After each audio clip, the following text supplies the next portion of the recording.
Diqqat, shoshilinch xabar. Guliston kafesi mas'ullari qamoqqa olindi. Assalomu alaykum hurmatli tomoshabin.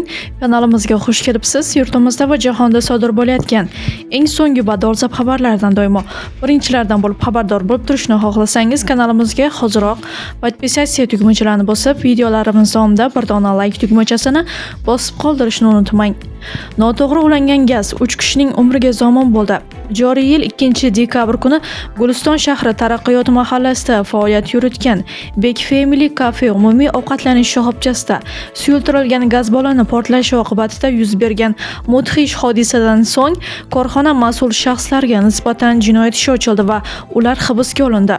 Tergovga qadar to'plangan dastlabki ma'lumotlarga ko'ra, fojia oshxonadagi o'choqqa yong'in xavfsizligi qoidalariga zid ravishda ulangan 50 litr hajmdagi propan gaz ballonidan uglevodorod gazining sizib chiqishi natijasida havo bilan aralashma hosil bo'lishi va uning chaqnashi oqibatida dahshatli portlash yuzaga kelgan.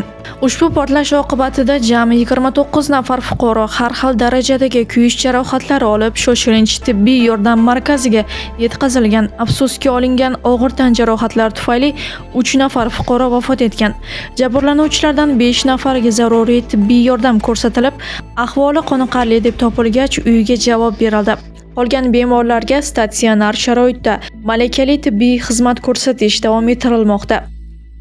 3 nafar rahbar hibsda, tergov nazoratda. Mazkur holat yuzasidan O'zbekiston Respublikasi Jinoyat kodeksining bir necha moddalari bilan jinoyat ishi ochilgan. Xususan, Bek Family Cafe MCJning 3 nafar mansabdor shaxsi protsessual tartibda qamoqqa olingan. Holat yuzasidan Jinoyat kodeksining bir nechta og'ir moddalari 192-11-moddasi xavfsizlik qoidalarini buzish, 257-modda 2-qismi A va B bandi, 259-modda 2-qismi A va B bo'yicha jinoyat ishi qo'zg'atildi. Hozirda Ichki ishlar vazirining o'rinbosari, Ichki ishlar vaziri huzuridagi tergov departamenti boshlig'i Ramazon Ashrapov boshligida hamkor idoralar mutaxassislaridan iborat tergov guruhi tomonidan barcha zarur tergov harakatlari amalga oshirilmoqda. Tergov jarayoni qat'iy nazoratga olingan bo'lib, uning yakuni bo'yicha jamoatchilikka qo'shimcha ma'lumot berilishi rejalashtirilgan. Bu hodisa yana bir bor xavfsizlik qoidalariga befarqlik qanday og'ir oqibatlarga olib kelishi mumkinligini eslatadi deyilgan xabarda.